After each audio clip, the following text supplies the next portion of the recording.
Thank you, जज़ाकल्लाहु खैर sir.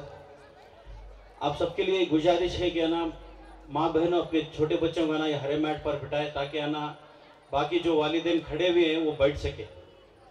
छोटे छोटे बच्चे जो चेयर के ऊपर बैठे हैं वो नीचे बैठ जाए हरे मैट पर, बाकी जो वालिदैन खड़े हैं वो है ना चेयर पे बैठ सके।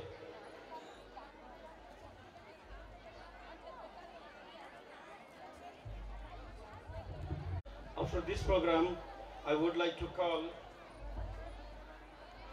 Nazir Ahmed Hargare sir to say a few words. अस्सलाम वालेकुम वरहमतुल्लाहि वबरकातुहू। बिस्मिल्लाहिर्रहमानिर्रहीम।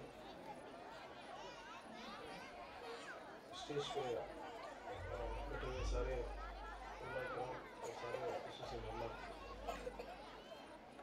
एक बहुत बड़ी ये खुशी का मौका है अली पब्लिक स्कूल मुद्देबिहार के लिए कि 5 साल उन्होंने बहुत सक्सेसफुली इस स्कूल को मैनेज करके चलाया।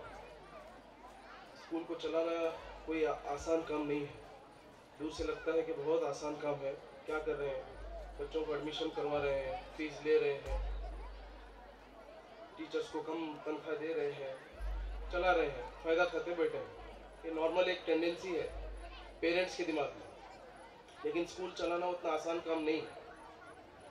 उसमें भी अली पब्लिक जैसे एक मजबूत मकसद को रखते हुए स्कूल को चलाना आसान नहीं है। इस ज़माने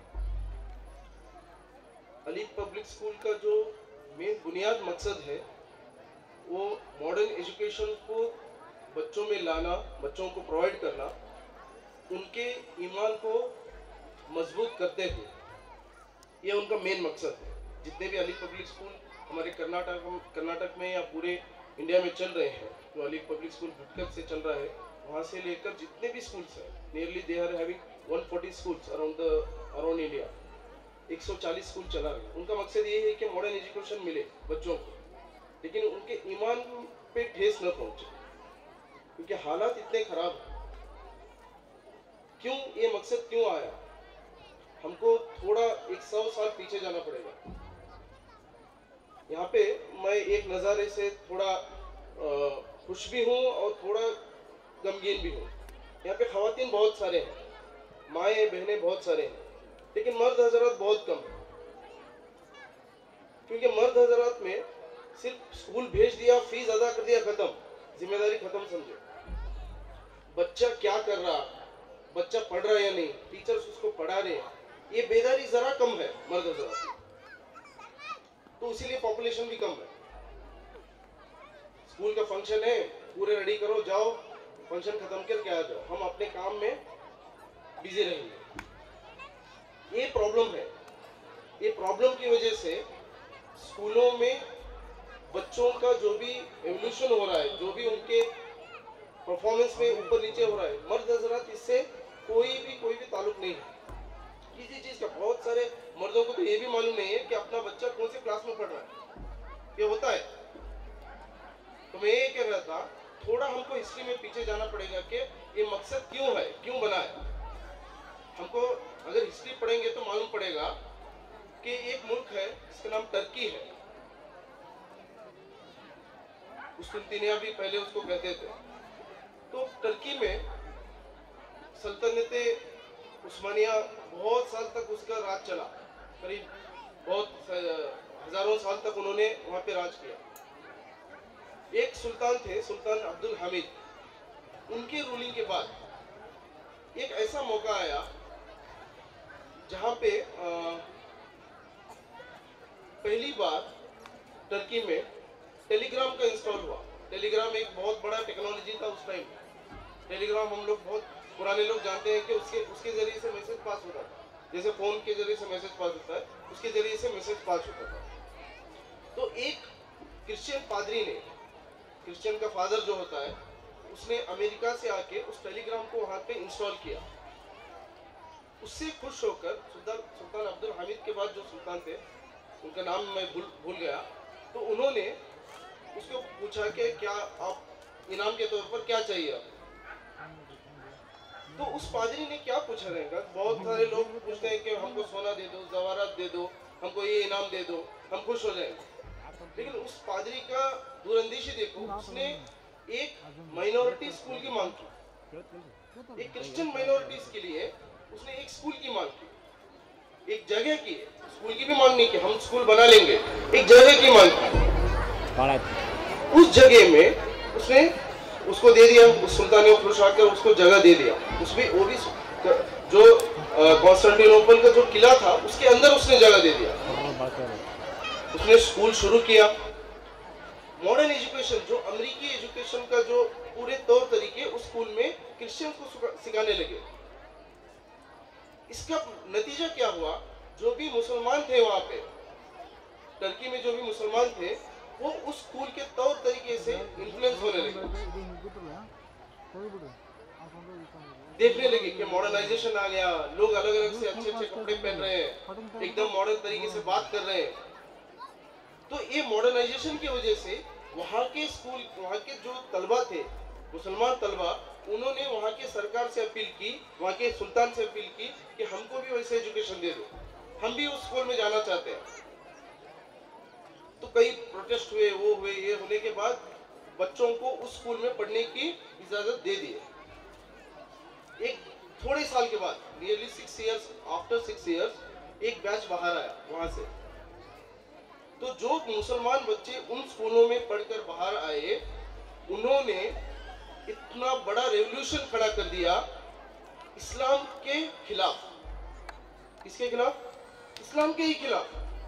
दूसरे बच्चे नहीं, मुसलमान बच्चे, मुसलमान कंट्री में बहुत बड़ा एक क्रांति हुआ। उस क्रांति की वजह से एक बहुत बड़ा चेन कटिंग सेरेमनी हुआ। चौराहे पे, सर्कल पे एक बड़ा जंजीर लेकर आकर चेन कट कर रहे थे। कट करके उन्होंने क्या किया कि आज से हम लोग इस्लाम के बंधन से मुक्त हो गए। दूसरे नहीं है, मुसलमान के बच्चे थे। 30 साल तक टर्की में अजान नमाज बंद हो गई। जो भी कुरान शरीफ को म्यूजियम में रखा गया, मदारिसों को बंद कर दिए गए। कोई भी कुरान सीखता था, पढ़ता था, नमाज पढ़ता था, उसको जेल में डाल दिया जाता था। ये मुसलमान कंट्री की बात कर रहा हूं।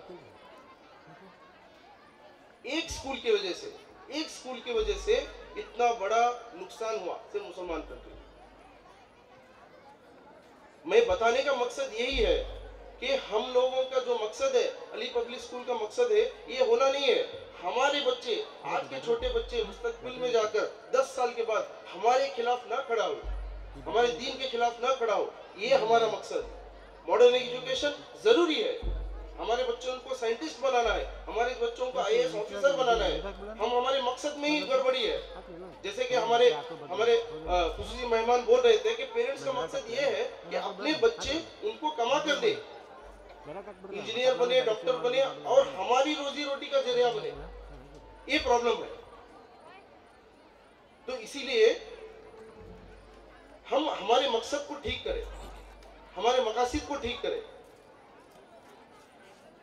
हमारे टीचर्स का बहुत बड़ा इंपॉर्टेंट रोल है। मैं टीचर से थोड़ी बात करना चाहता हूं कि हमारे टीचरों का काम क्या है।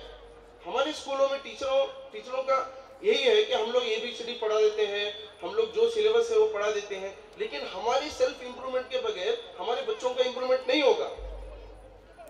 आपकी जिम्मेदारी ये है कि आप अपने आप को इंप्रूवमेंट करो, अपने एजुकेशन लेवल को बढ़ाओ, अपने नॉलेज लेवल को बढ़ाओ, अपने आप को इंटेलेक्चुअल बनाओ, तब जाके आप अपने बच्चों को सही तालीम दे सकेंगे। वरना ये बहुत बड़ा मुश्किल काम है, बहुत बड़ा मुश्किल काम है।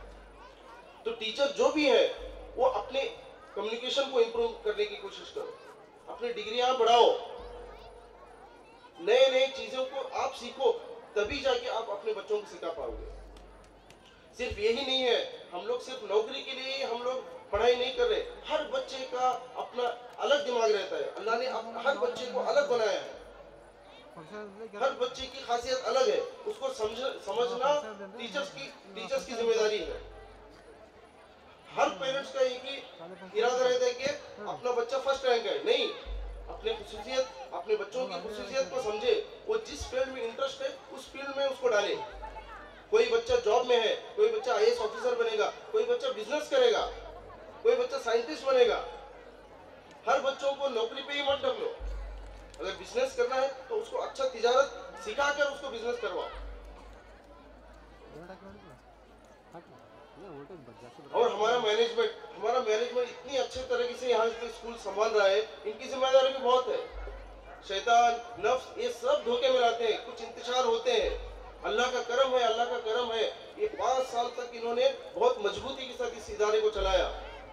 इंशाअल्लाह अल्लाह चाहे, अल्लाह करे कि ये इदारा यूनिवर्सिटी बने, बुद्देबाड़ में एक नामचीन एक इदारा बने और हमारे बच्चों के मुस्तकबिल के लिए हमारी मौत के आखिरी सांस तक हम काम करने वाले बने। तो इसी को बात के कहते हुए मैं और एक बार हमारे पूरे अली पब्लिक स्कूल मुद्देबाल के जितने भी जिम्मेदार हैं, मैनेजमेंट है, उनको मेरे तहे दिल से मुबारकबाद देते हुए अपनी बात को यहीं खत्म करता हूँ। जज़ाकल्लाह खैर।